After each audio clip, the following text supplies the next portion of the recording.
Tonight on Q2, targets and tensions. It's almost guaranteed that this is going to be part of our future. The United States attacks Iran, but what does it mean for the present and future? Plus, snow in the summer. Montana's mountain ranges quickly turn into a June winter wonderland. We'll show you as a burst of winter moves through. And a music festival hits the streets of Red Lodge. We'll listen in. I think youthfulness is more of like the spirit you have. The MTN 5:30 news starts right now. From Montana's news leader, this is the MTN 5:30 news. Good evening. Thanks for joining us on this Sunday. I'm Hailey Monaco. In an effort to end Iran's nuclear threat, the United States launched strikes against the country's 3 nuclear facilities last night. Those attacks coming 9 days after Israel first launched its offensive against the Islamic nation. President Donald Trump warned Iran not to strike back, saying there will either be peace or there will be tragedy for Iran, far greater than they have already witnessed. In a rare news conference this morning, Pentagon Defense Secretary Pete Hegseth gave details of the attack. Operation President Trump planned was bold, and it was brilliant, showing the world that American deterrence is back. When this president speaks, the world should listen. And the U.S. military, we can back it up. Israeli Prime Minister Benjamin Netanyahu praised the U.S. getting involved, while there is some bipartisan backlash over whether President Trump acted unconstitutionally in bypassing Congress to execute an act of war. Currently, there are around 40,000 U.S. military soldiers stationed around the region. Just a day after those strikes, Montana's political contingent and a political professor weighing in on the attacks and what they could mean moving forward. With more on that, here's our Isabel Spartz. An act that surprised the world. I was in absolute shock. On Saturday, President Donald Trump announced that the U.S. had bombed 3 nuclear sites in Iran after ongoing attacks between Israel and the country. This is not something you can drop a couple of bombs on and walk away from. The president has warned Iran not to retaliate, and it's a move backed by Montana Senator Tim Sheehy. The former U.S. Navy SEAL called it the right decision in a social media post, saying, "This isn't starting a war, this is ending one.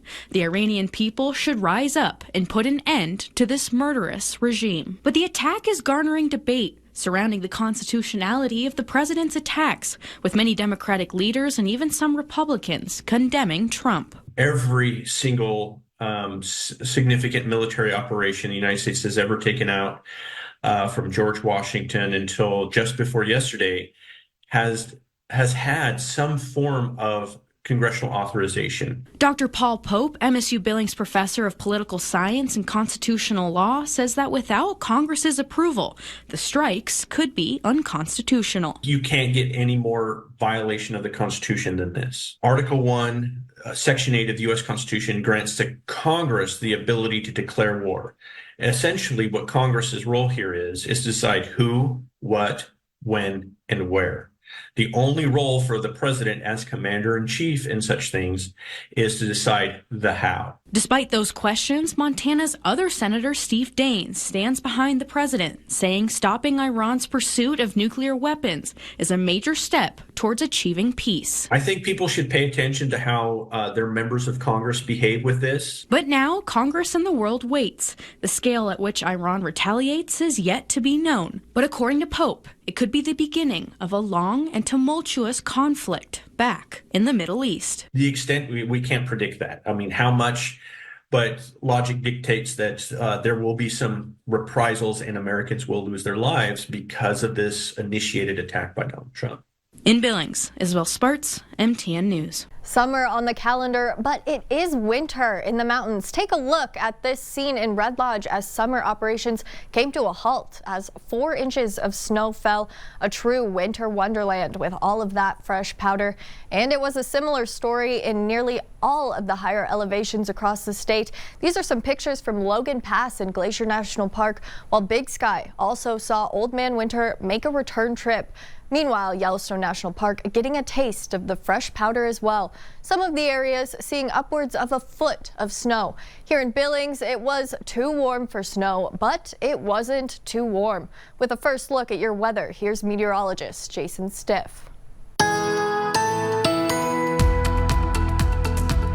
Feel like a summer day today with nice rain areas of thunderstorms, even some more snow from the mountains as we already saw. We're not quite done with our potential for some more wet weather. We've had some rain showers between Big Timber and Columbus. Also some thunderstorms pushing over Rygate, also closer to Roundup, getting closer to Millstone right now. Things are fairly quiet currently in Billings, but with some showers that are developing near Columbus, that has the potential to affect Yellowstone County with the next 60 to 90 minutes or so. So keep that in mind if you have some early evening plans. And more showers and thunderstorms pushing quickly into east central and northeastern Montana. So we're not quite done with the wet and stormy weather, the mountain snowy weather too, but we are coming to the end of that. Then we're going to have a clearing of our sky tonight, leading to much cooler overnight lows. Even some records will be possible by the time we get to Monday afternoon. Brighter and warmer after that cooler start. Further warming on Tuesday, but how long will that last? Our 7-day forecast coming up in a few minutes. Helena native Diane Carlson Evans, a Vietnam War veteran and advocate for women who served, has been honored with a national award. Evans, a former United States Army captain and nurse, was presented with the Order of Military Medical Merit Award and recognized for her induction into the U.S. Army Women's Foundation Hall of Fame. The award recognizes individuals who demonstrate high integrity, strong moral character, and are in the top 10% of their corps and field. Evans acknowledged the challenges women have faced serving in the Army and says she didn't let it slow her down. I love the quote, persistence overcomes resistance. I persisted and I persisted, and no matter what was said, no matter what the detractors, no matter how mean-spirited some people could be about the whole idea, I knew what I was doing was right. To honor her sister veterans, she created the Vietnam Women's Memorial that has stood in Washington, D.C. for over 30 years. She continues to advocate for the recognition of women veterans, PTSD, and more. He's got the notes, the passion, and a plan. One Red Lodge Festival favorite hits a high note in his final year before college. Our Marcus Kakova strikes a chord to bring us the story.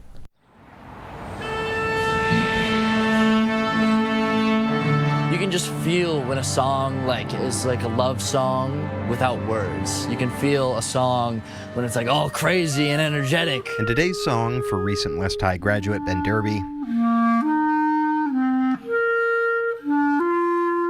is one that perhaps plays as the credits roll. Ever since I was a kid, I always thought with graduation, it's like I never thought it would I never thought it would come. It was like, oh, it's so far away. Not only was it Ben's last year as a high school student, but it's his last year here.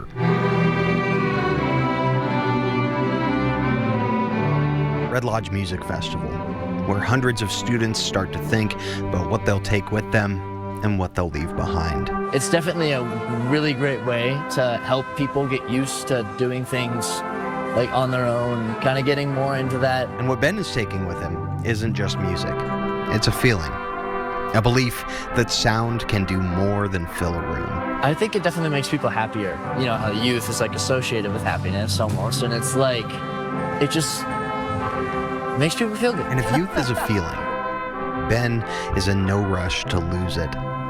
For him, staying young means staying in tune with joy.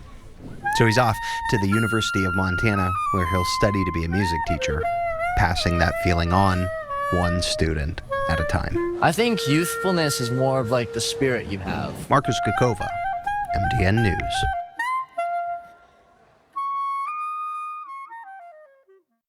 Still to come on the MTN 530 News on Q2, head-to-head. Firefighters face off on the pickleball courts, and it's all for a good cause. We'll explain next. And later, a call to the hall. From Harden to the NFL, we'll hear from the latest inductee in just a bit.